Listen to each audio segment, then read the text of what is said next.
ప్రభాస్ గారు అయిపోయారు, మహేష్ బాబు, ఎన్టీఆర్ అయిపోయారు. మరి పవన్ కళ్యాణ్తో ఎప్పుడు చేస్తున్నారు? అంటే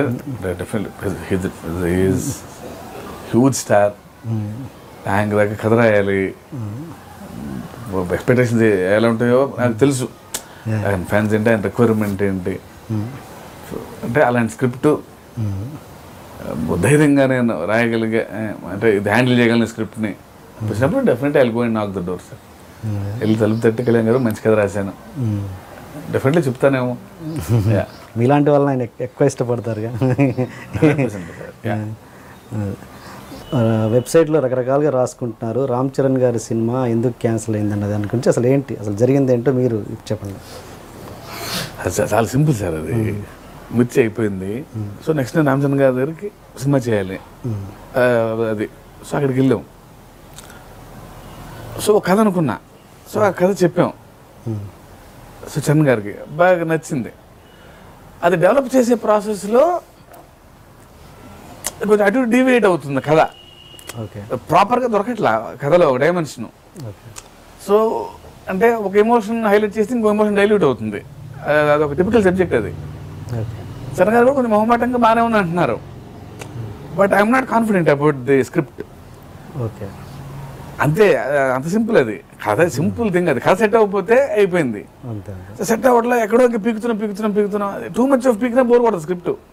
ఎక్కడో స్టేజ్లో ఈ స్క్రిప్ట్ అసలు కొన్ని రోజులు పక్కన పెడితే కానీ సాచురేట్ అయిపోతాం కదా సార్. ఒకే కథ మీద ఒక 6 నెలలు కూర్చున్న తర్వాత కొత్త యాంగిల్ దొరకదు. 3-4 months కూర్చున్న తర్వాత ఎక్కడో సఫికేట్ అయిపోయి ఈ కథ సెట్ అవ్వట్లేదు ఏంటి అని పూర్వం చరణ్ గారితో అన్న, సార్ ఎక్కడో సూపర్ కాన్ఫిడెన్స్ రావట్లేదు స్క్రిప్ట్ మీద. అర్జెంటుగా దేం చేయాలి, ఇప్పుడు తీసి ఏదో యావరేజ్ అంటాం కంటే నాకే తెలిసిపోతుంది ఎక్కడో అంత స్ట్రైకింగ్గా లేదన్న కదా. సో స్ట్రైక్ అసలు నాకు నచ్చింది, అసలు కాన్వర్సేషన్ అంత క్లోజ్ ఫ్రెండ్స్గా మాడుకున్నాం. అసలు అదేంటి, అసలు నువ్వే అంత మాట అంత తర్వాత అంటే లేదు సార్, ఏదన్నా ఇంకో వేరే స్క్రిప్ట్ ఏమైనా చేసుకొస్తాను టైం తీసుకుని. అసలు ఆయన జెంటిల్మెన్ లాగా నువ్వు నువ్వు కాన్ఫిడెంట్గా ఉండాలి, ఏం కాదు ఫస్ట్ తీసేవాడు నువ్వు కాబట్టి.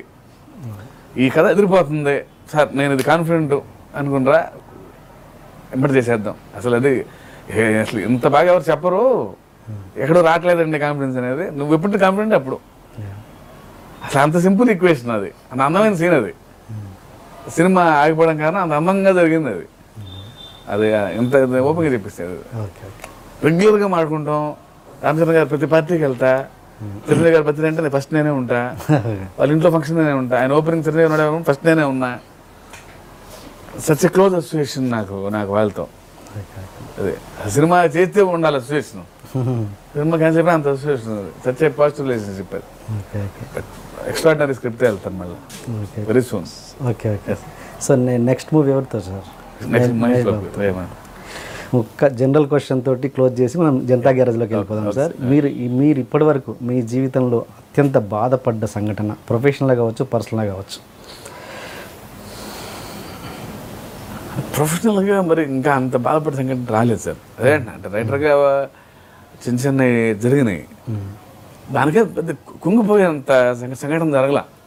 ఓకే, నేనేమంటే ప్రతి ఒక్కరి లైఫ్లో ఉంటాయి, నేను డెఫినెట్గా మీ లైఫ్లో కూడా అలాంటివి జరిగి ఉంటాయి. అంటే మోస్ట్ ఇన్స్పైరింగ్, అది ఎదుటి వాళ్ళకి ఇన్స్పైరింగ్గా ఉండే సంఘటనలు మీ జీవితంలో ఉండొచ్చుగా, అది అందుకోసం. అదే అన్న, ఇప్పుడు నేను అంటే ఆ రోజుకి అదే పెద్ద కష్టం అనిపించింది. ఓకే, రాత్రి మూడు పని చేసేమే, రావాల్సింది పేరు రాలేదా. సో ఏమైనా ఇన్స్పైరింగ్ ఉంటాయేమో అంటే నేను ఇంటికి వెళ్ళి పెద్ద ఏడ్ చేసి డిప్రెషన్లోకి వెళ్ళాల. ఓకే, అంటే బౌన్స్ అవ్వాలి. అంటే ఇట్స్ నాట్ పెద్ద మెసేజ్ చదువుదామని కాదు, కానీ బట్ నా పర్సనల్ నోట్లో నేనేంటంటే నేను ఎక్కువ కష్టపడ్డా. సో నేను ఇంకా పైకెళ్ళాలి. ఇప్పుడు ఆ కథలతో నా జీవితం అయిపోలేదుగా. ఆ రైటర్గా నేను ఫేస్ చేసిన ప్రాబ్లమ్స్ వరకు అంటే ఆ కథలతో నా జీవితం అయిపోతే టెన్షను. ఎందుకంటే నేను ఎంతకంటే పెద్ద కథలు రాయగలను, ఆ కథ కథ జరిగింది తప్ప ఎందుకంటే పెద్ద కథలు రాయగలను అనుకున్నా. ఆ పాజిటివ్ ఎనర్జీయే నన్ను ఒక స్థాయిలో ఉంచోబెట్టింది ఇవాళ. So I'm happy for that. No regrets దానికి. అంతకుమించి ప్రొఫెషనల్గా మరి కుంగిపోయేంత సంఘటనలో పెద్దగా జరగల. అంటే ఆ రోజు కుంగిపోయాను తప్ప ఈ అంత పెద్దవి కూడా కాదు. ప్రతి ఒక్కరి జీవితంలో ఉంటాయి. ఒకసారి డబ్బు లేదు, అది ఆ రోజుకే పెద్ద ప్రాబ్లం. ఏంటంటే ప్రతి ఒక్కరి జీవితంలో ఉంటాయి. నా ఒక్కడికే జరిగినాయి అంటేనే అవివేకం అనేది. పర్సనల్ ఎట్లా అంటే my mother's death is very personal. Okay. అది కూడా రాంగ్ టైంలో చనిపోయారు. అది మిర్చి షూటింగ్ జరుగుతుంది, మిడిల్ ఆఫ్ ద షూటింగ్ ఆవిడ చనిపోయారు. మిర్చి సక్సెస్ కూడా చూడలే, ఫస్ట్ సినిమా సక్సెస్ చూడలే ఆవిడ. That's my personal loss. అది పొడ్చలేని నష్టం. అది అంత మించి పెద్ద everything is fine sir. Father కూడా మీకు చిన్నప్పుడు 85 చనిపోయారు. అది పెద్ద అంటే అది అలవాటు అయింది. ఎందుకంటే అమ్మ ఉంది కాబట్టి షీ ఫాట్, బాగా కష్టపడింది, స్థాయికి తీసుకొచ్చింది మమ్మల్ని, చదువు చెప్పించి సరైన టైంలో అదే సక్సెస్ చూడకుండా అది అది ఇర్రిపేరబుల్ లాస్. అది అదొకటి. డైరెక్టర్కి అప్పటికి పెళ్ళయిందండి? పెళ్ళయింది, పెళ్ళి అయిపోయింది. పెళ్లి చూసింది, డైరెక్టర్ అవటం కూడా చూసింది, రిజల్ట్ చూడలా. ఇవాళ కొంచెం మంచి స్థాయిలో ఉన్నా మా అందరికంటే ఎక్కువ ఆవిడదే చేసేది. కొంచెం 10 మంది దగ్గర చెప్పుకుంటా, బంధువుల దగ్గర తిరుగుతా బాగుండేది. అది అది చేయలేకపోయింది. That's the only personal loss. Other that personal loss కూడా పెద్దగా.